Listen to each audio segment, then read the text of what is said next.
안녕하세요. 영어 강사 윤재나입니다. 엊그제 시험이 있었더라고요. 지방공무원 간호직 9급이 아니라 8급 필기 시험이 있었다고 합니다. 그 가운데 이제 영어 과목이 포함되어 있어가지고 저도 이제 한번 봤습니다. 그나저나 제가 왜 시험에 있는 것도 몰랐지? 제가 뉴스 잠깐 찾아보니까 코로나 상황이 이제 장기화되고 하다 보니까 관련 인력이 좀 부족해가지고 시험 일정을 땡겼다고 하더라고요. 그 일정에 맞춰서 시험 공부를 하시는 분들이 굉장히 많으셨을 것 같은데 일정이 막 바뀌면 좀 혼란스럽지 않았을까? 뭐 이런 생각도 해보고 어쨌거나 시험을 잘 치르신 분들 어쨌거나 이제 수고하셨다는 말씀 드리고 싶습니다.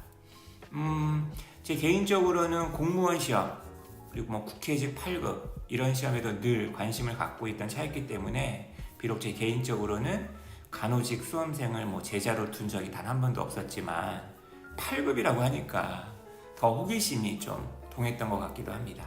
시험지를 이렇게 싹 봤는데 모르겠어요. 그 직렬마다 어떤 특수성이 있다 보니까 어떤 시험 난이도의 편차가 있겠지만 좀 주제 넘은 얘기일 수도 있겠지만 9급 국가직 지방직 시험보다는 확실히 쉽지 않나, 그죠? 소방영어, 소방생활영어, 지역인재 그 정도 난이도가 아닐까라는 제 개인적인 생각, 그죠? 단번에 지금 밑에 나와 있는 문제 1번만 봐도 알 수가 있으실 거예요.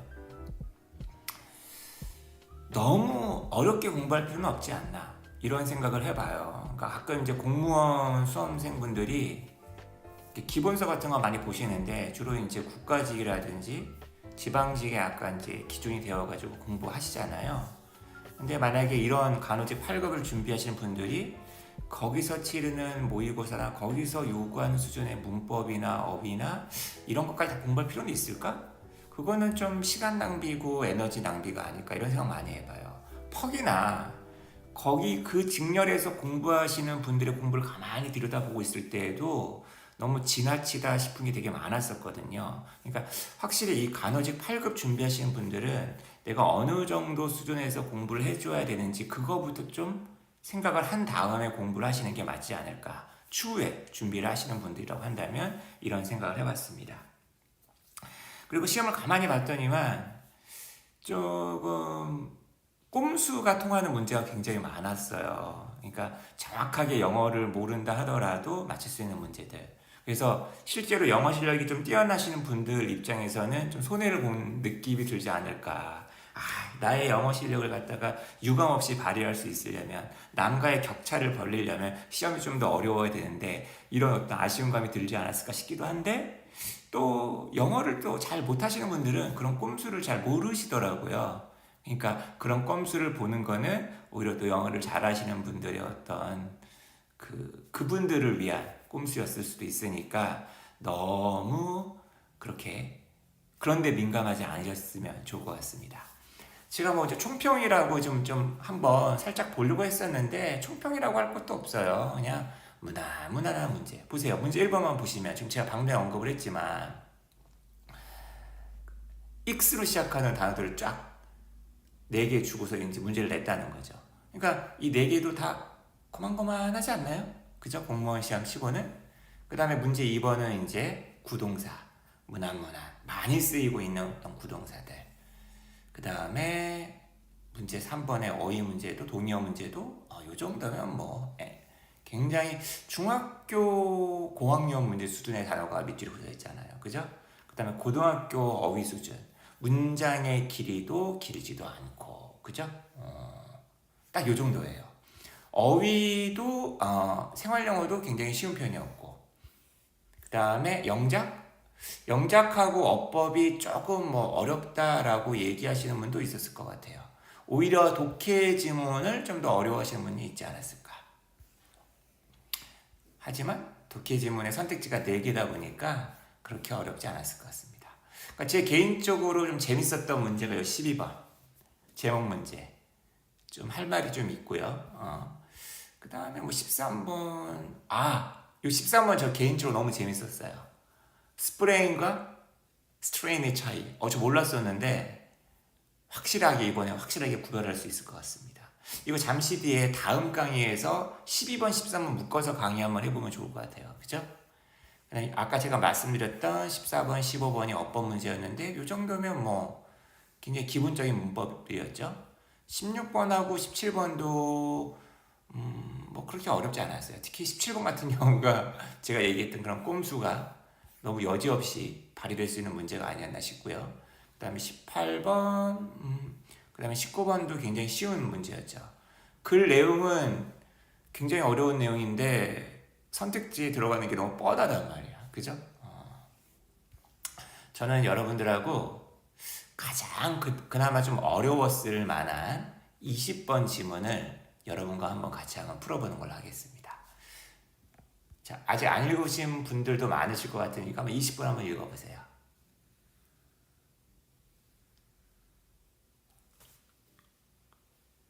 근데 선택지 간의 그 무게감이 너무 달라요. 하나가 너무 유독 눈에 띄어. 그러니까 선택지의 난이도를 만드는 것도 되게 중요하거든요. 4개의 선택지의 난이도를 골고루 만들어야 되는데 보세요. 답은 하나잖아요. 그 답이 누가 만든 선택지였겠어요? 출제자가 만든 선택지가 아니라 원래 글을 쓴 사람이 만든 표현일 거 아니야. 그러면 출제자가 그냥 적당하게 오답을 만들 때 그냥 오답을 그냥 아무렇게나 만드는 게 아니라 저 표현의 근사한 수준의 난이도로 만들어야 되는데 그렇게 못 만들었다는 거죠. 그게 너무 아쉬워요. 제 눈에는 보이는데 여러분 눈에는 잘 안 보이나 보네요. 그죠? 자, 한번 가볼까요? 첫 번째 문장부터. There's one problem with a pessimist perspective.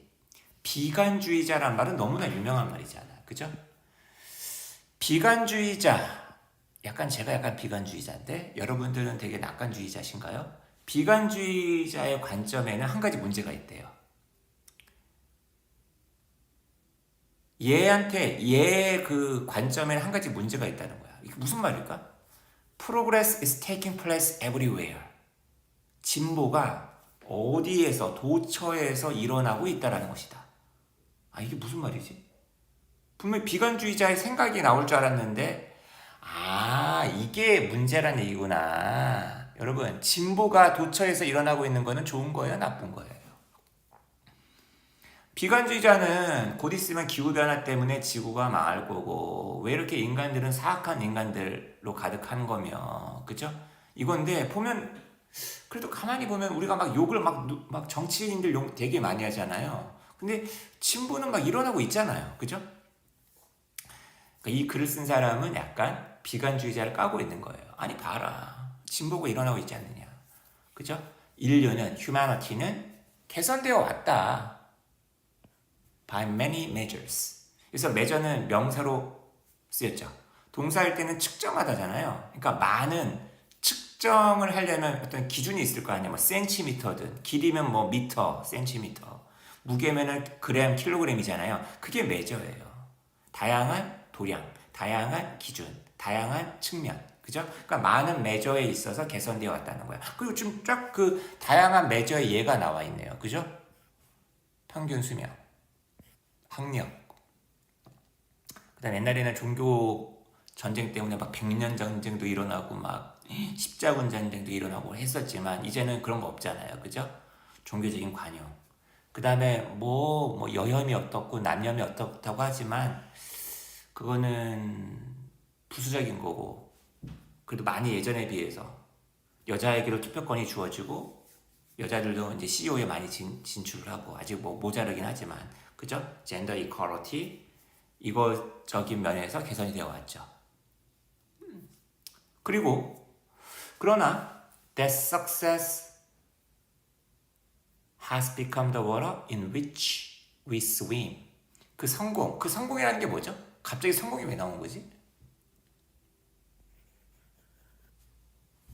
그리고 여기 벗이 왜 들어간 걸까요? 그러니까 이런 게 되게 어려웠을 거라는 거야. 아마 이게 문제 20번에 있는 이유가 가장 어려운 문제이기 때문에 지금 맨 마지막에 왔을 거예요.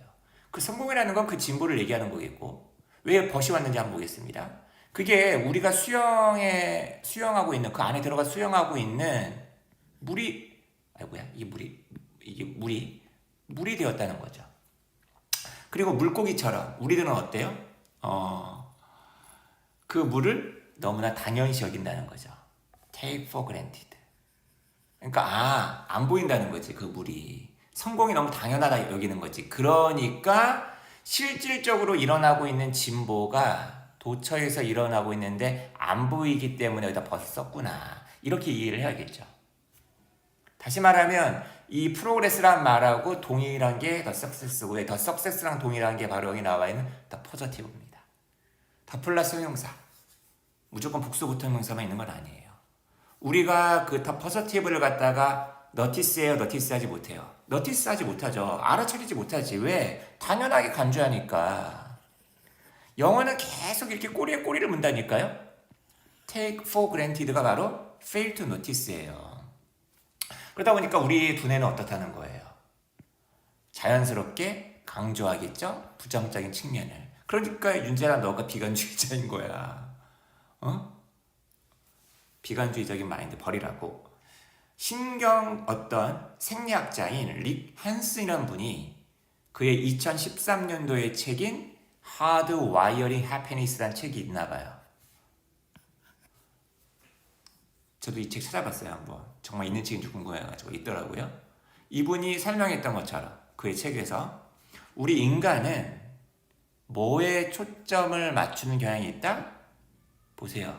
갑자기 뜬금없이 비스트가 나왔단 말이야. 이게 우리가 알고 있는 그 아이돌 그룹 비스트가 아닐 거 아닙니까?